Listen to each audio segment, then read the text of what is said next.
dan sistem bintang yang sangat luas dan sangat besar. Tapi aku bosan. Aku butuh teman bercengkrama. Aku adalah Sang Esa. Aku adalah ayah dari segala kelahiran. Aku adalah asal dari segala penciptaan.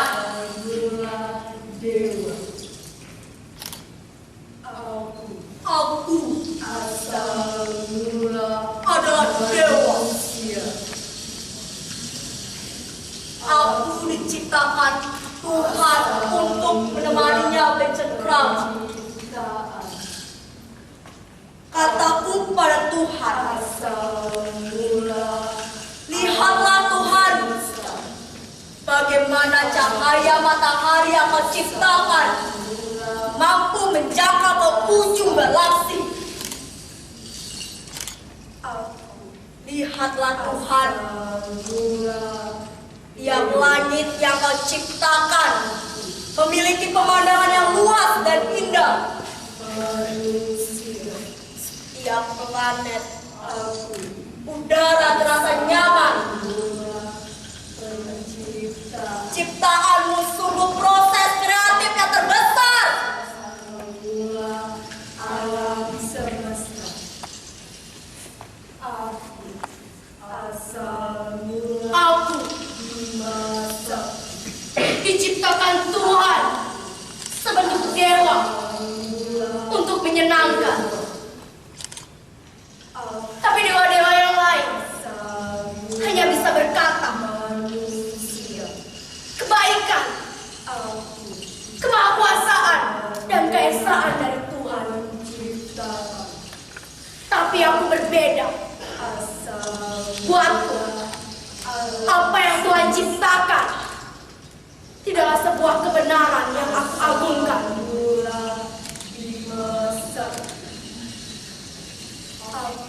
Di waktu sunyiku, saat aku betul-betul merasa bosan, aku sering melakukan perjalanan dari ujung galaksi ke ujung galaksi yang lain.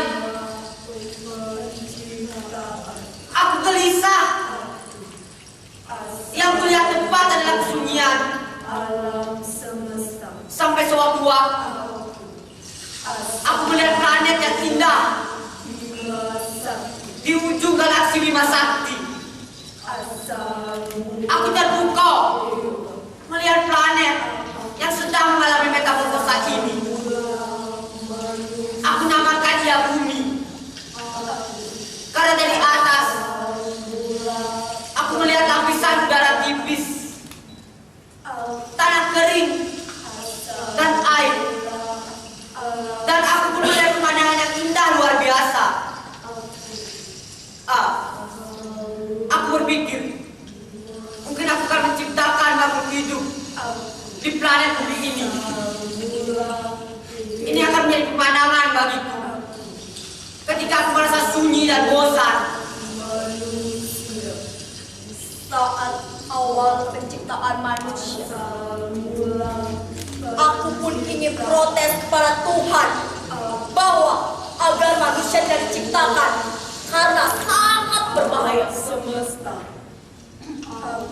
Manusia akan merusak wajah bumi dengan darah yang ditumpahkan. Karena manusia memiliki kebebasan berpikir. Dan suatu saat aku takut Tuhan sebagai penciptanya pun akan diingkari. Namun aku adalah dewa yang diciptakan Tuhan untuk melayaninya. Maka apa yang terjadi, terjadilah. Kalau memang sudah ditakdirkan dan dikehendaki Tuhan. Seperti ketika Tuhan hendak menciptakan makhluk yang dinamakan manusia. Bayangkan, aku adalah sesosok dewa dan diharuskan untuk menyembah manusia.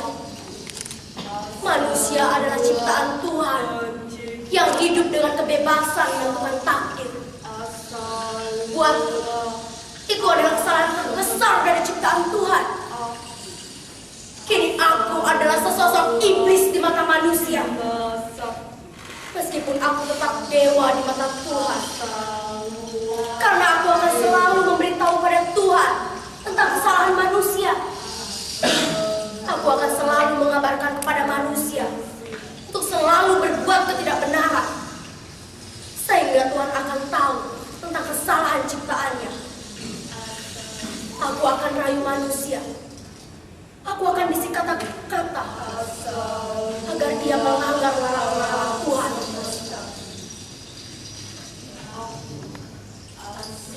Aku telah menciptakan ribuan galaksi. Aku pun telah menciptakan dewa-dewa. Aku pun telah menciptakan makhluk hidup, tumbuhan, dan binatang. Kini aku menciptakan Adam dan Hawa. Aku adalah Adam. Aku wujud pertama yang diciptakan Tuhan. Akulah yang diciptakan Tuhan. Tuhan telah ciptakan surga yang bernama Taman Firdaus dengan pohon dan buah-buahan serta makanan yang cukup. Semuanya begitu indah dan sempurna. Akulah Adam. Akulah yang diberikan kebebasan untuk menentukan takdir. Tapi aku merasa kesepian dan aku butuh diberi teman untuk bercengkrama dan bertukar pikiran.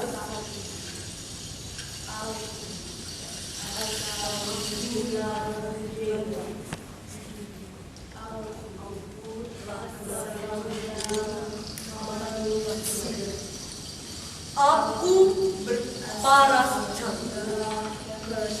cahaya dan Adam adalah alasan kenapa Tuhan menciptakan kita. Aku sama seperti Adam yang memiliki kebebasan berpikir dan kebebasan untuk menentukan takdirku sendiri.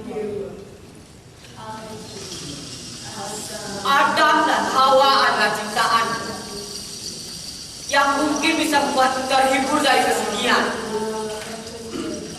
Aku bikinkan mereka surga. Aku ciptakan mereka surga dengan taman yang indah luar biasa, agar mereka bisa hidup dengan tenang, agar mereka bisa hidup dengan enak, sehingga aku bisa bercengkrama dengan tenang bersama mereka.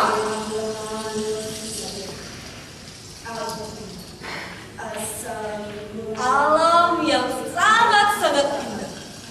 Aku bisa melihat sebuah pohon yang tegak dan manis berdiri di tengah-tengah taman Firdaus. Aku juga bisa melihat buah-buah ranum yang bergelantungan di pohon keabadian itu.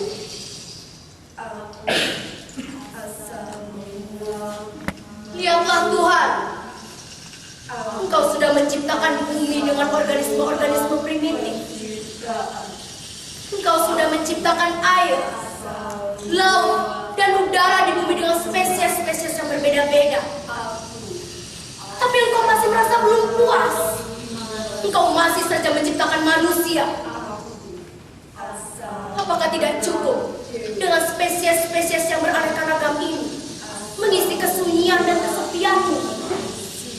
Apa engkau tidak cukup melihat mereka berkomunikasi dengan damai dan saling pengertian?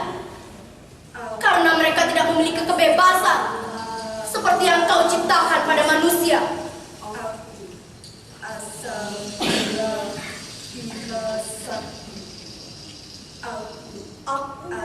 Aku telah dihasut oleh seekor ular, yang dimana bila aku memakan buah dari pohon keabadian itu, aku dapat menjadi seperti Tuhan, dapat membedakan mana yang baik dan buruk dan bersikap adil.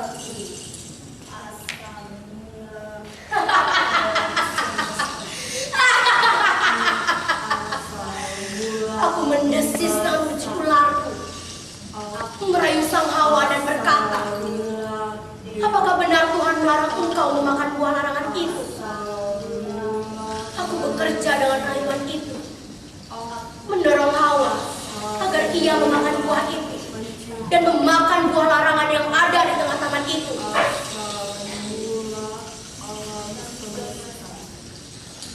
Begitu aku merasa aneh pada diriku. Setelah aku memakan buah itu, aku merasa diriku bertelanjang.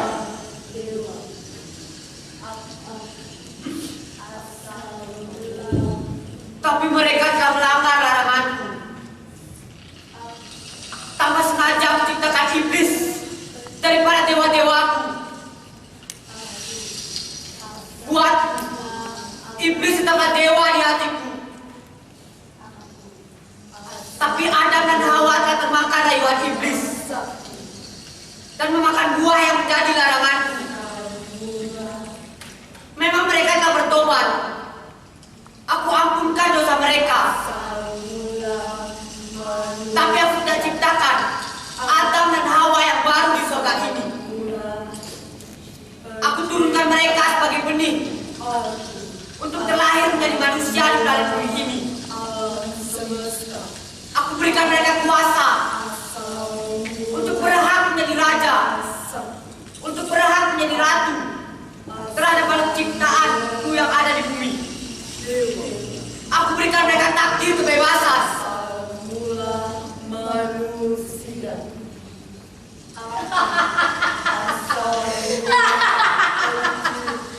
Lihatlah, rayuan itu berhasil. Setelah mereka memakan buah larangan itu, mereka berjalan begitu kebingungan. Kebingungan menutupi tubuhnya yang telanjang.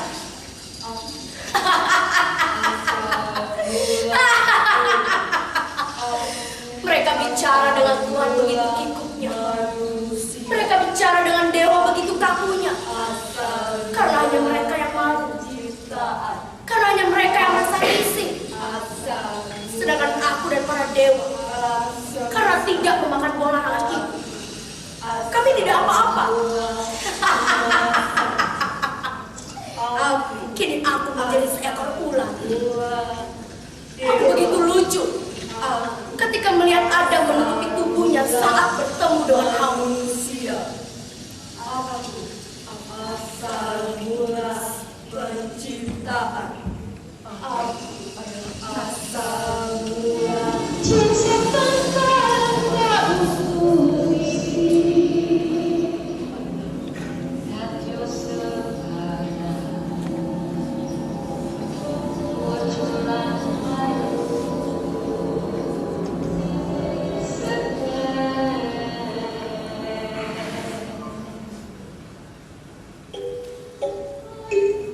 Betapa tercengangnya para ilmuwan yang hadir di ruang sidang ini setelah mendengar paparan seorang pembicara yang mengatakan manusia adalah suatu bentuk evolusi yang terdahulu yaitu kera.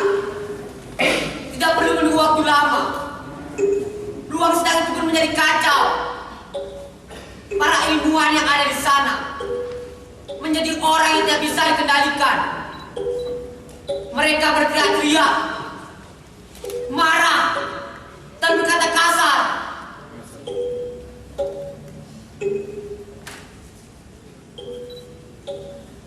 Bohong! Pembohong mati! kita bakar dia hidup-hidup karena dia telah mengatakan kita kera.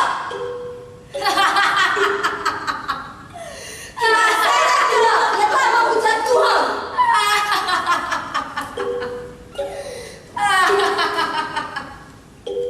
Apa dia tidak tahu bahwa jelas-jelas dikatakan dalam kitab suci kita ini adalah keturunan Adam?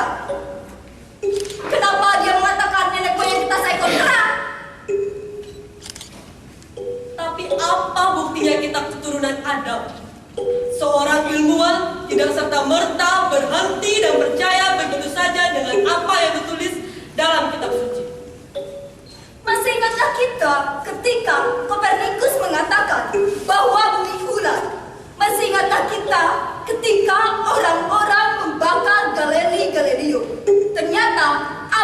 dikatakan keliru sekarang menjadi benar.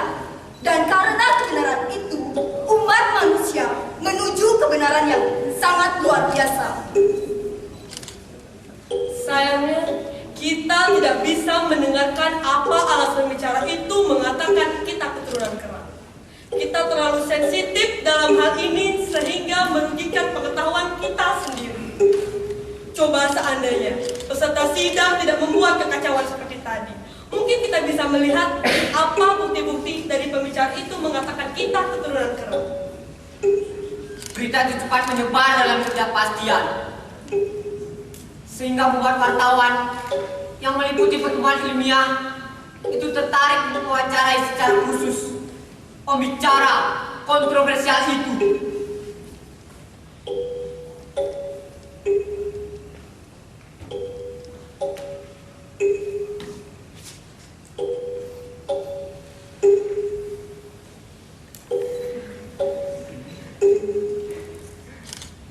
Saudara pembicara yang saya hormati, apakah yang menyebabkan Anda mengatakan bahwa manusia merupakan evolusi dari kera?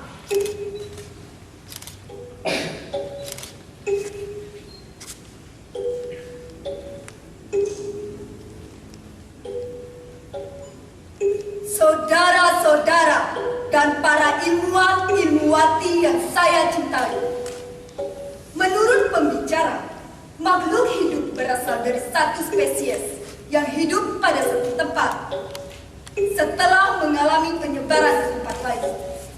Sungguh tidak masuk akal. Tapi perubahan itu terjadi karena di tempat yang baru makhluk hidup harus beradaptasi demi kelestariannya. Selanjutnya, makin banyak penyimpangan sifat dibandingkan makhluk hidup semula. Dua tempat yang dipisahkan oleh pegunungan yang tinggi dan samudra yang luas mempunyai flora dan fauna yang berbeda. Perbedaan susunan flora dan fauna itu disebabkan adanya isolasi geografis. Saudara-saudara ilmuwan dan ilmuwati yang saya hormati, menurut pembicara, meskipun terjadi isolasi geografis, organ-organ berbagai makhluk hidup mempunyai bentuk asal yang sama, meskipun berubah. Dan itu menunjukkan tingkat kekerabatan hewan-hewan sesama semakin dekat. Makin banyak organ yang sama, maka kemungkinan kekerabatan hewan-hewan sesama yang memungkinkan mereka pula memiliki satu nenek moyang. Saudara pembicara yang saya hormati, menurut seorang ilmuwan telah meneliti dan menyimpulkan bahwa manusia dan kera tidak terdiri satu keluarga. Saudara-saudara, ilmuwan dan ilmuwati yang saya cintai, saya tidak mengatakan apakah saya murtad atau tidak, tapi saya mengatakan kebenaran apa yang saya anggap benar. Teori saya ini sesungguhnya didukung oleh pandangan lama dalam sebuah cerita kuno di India. Mungkin Anda mengetahui tentang ajaran Awatara. Awatara pertama berwujudkan ikan yang disebut dengan Matsya, melambangkan bahwa kehidupan terjadi di air. Kemudian muncul Awatara kedua, berwujudkan kura-kura yang disebut dengan Waraha, yang melambangkan bahwa kehidupan terjadi dari air ke darat. Selanjutnya muncul Awatara yang disebut dengan kurma, yang melambangkan bahwa kehidupan berpindah ke darat. Tapi, saudara pembicara yang saya hormati, dalam kitab-kitab suci sudah dengan jelas disebutkan bahwa manusia adalah keturunan dari Adam yang dilahirkan dari tanah. Mengapa Anda menjadi murtad seperti ini? Saudara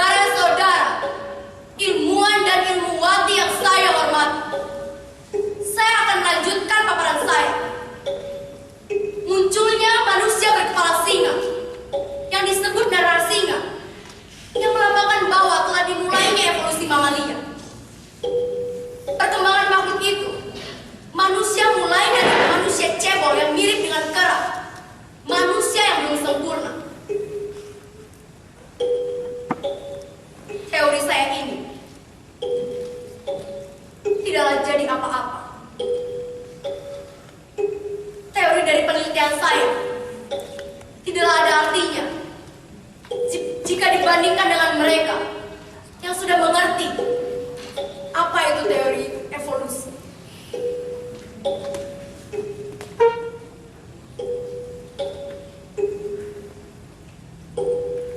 Saudara pembicara yang saya hormati,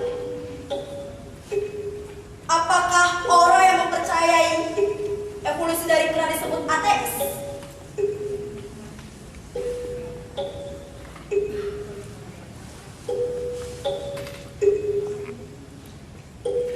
Kemana Tuan? Tuan? Tuan? Tuan? Tuan?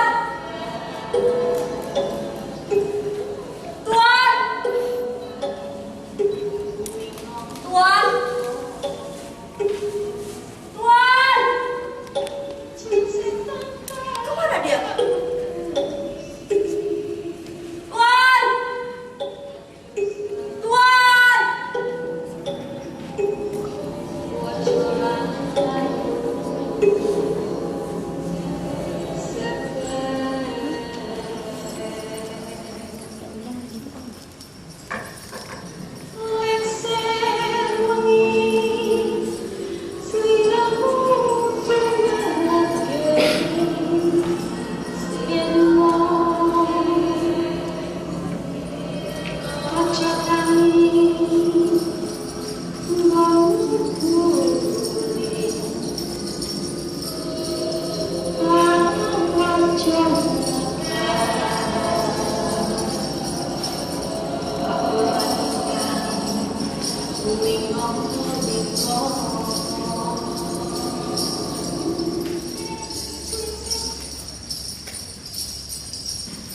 Aku Krishna.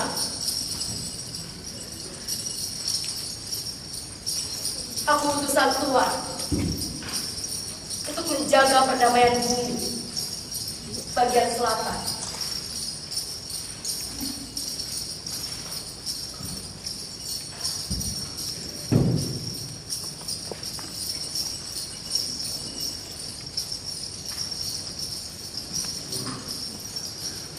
Wahai manusia,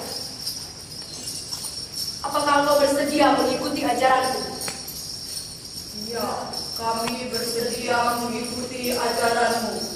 Maka engkau menjadi umat Hindu. Aku mengikuti ajaranmu untuk kedamaian. Aku mengikuti ajaranmu untuk kedamaian. Aku adalah senjata berontak. Aku utusan Tuhan untuk menjaga perdamaian di bumi bagian utara.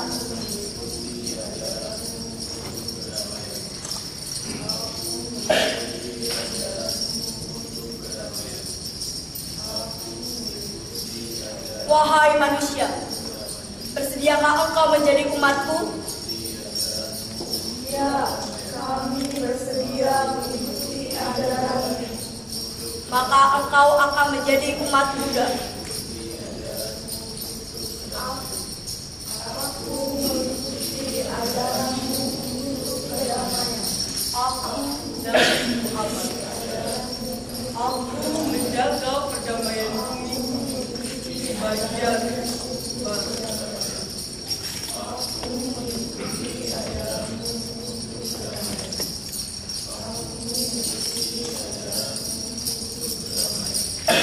Wahai para manusia, apakah engkau bersedia mengikuti ajaranku? Ya, kami bersedia mengikuti ajaranmu. Maka engkau adalah umatku. Aku mengikuti ajaranmu untuk kedamaian. Aku adalah Yesus. Aku diberikan tugas menjaga perdamaian belahan barat.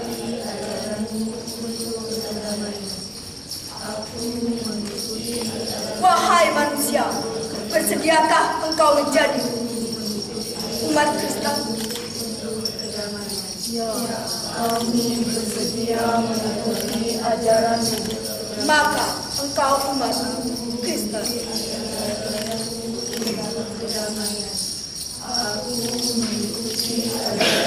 Aku tahu engkau telah mengajarkan kebesaran tentang kemahakuasaanku yang tak terbatas,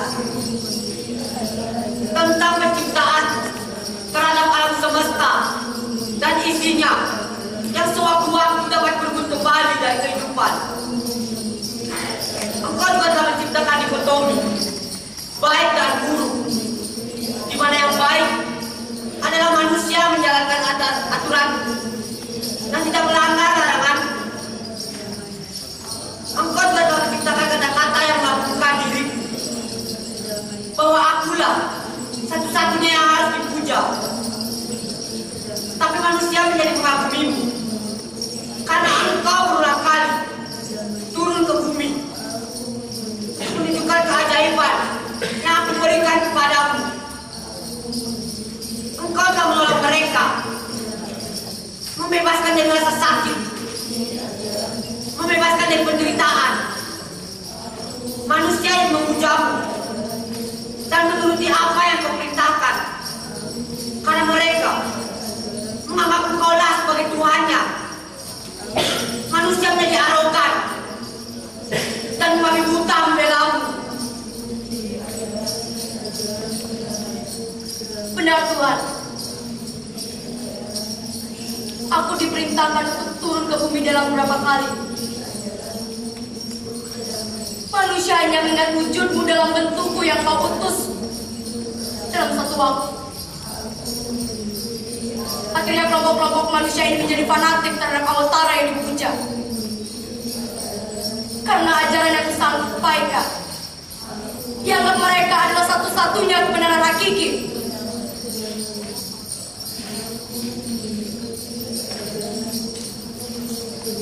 Tidak Tuhan, tidak ada yang salah dengan apa yang dilakukan Tuhan. Tuhan adalah Tuhan yang maha kuasa. Maka perintahkanlah kami pada Awatara tentang tugasmu, Tuhan.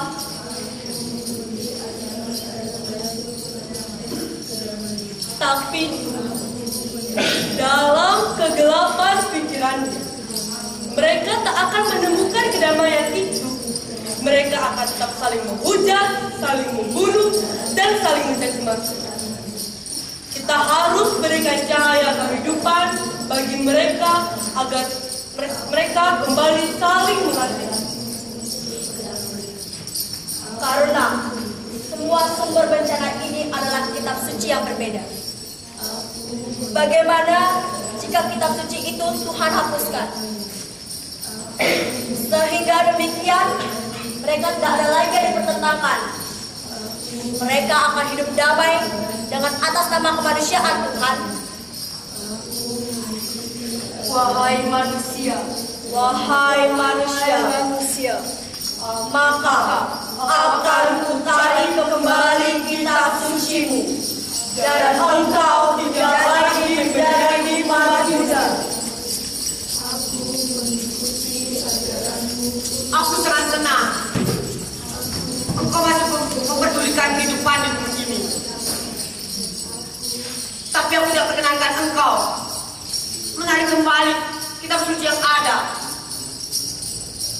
Kitab suci adalah pedoman hidup yang masih dibutuhkan manusia. Setelah merenungkan kemerosotan moral yang terjadi, hanya karena manusia tidak bisa menemukan persamaan yang ada dalam kitab suci tersebut.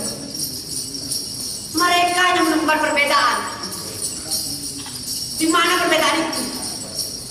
Mereka buat setiap harinya semakin besar. Padahal perbedaan itu terjadi pada saat turun ke bumi, pada waktu dan tempat yang berbeda. Inti ajaran itu sudah jelas, dan variasinya ditentukan budaya saat itu. Biarkan manusia berusaha menemukan itu sendiri, sehingga dengan demikian manusia bisa menghargai arti kehidupan.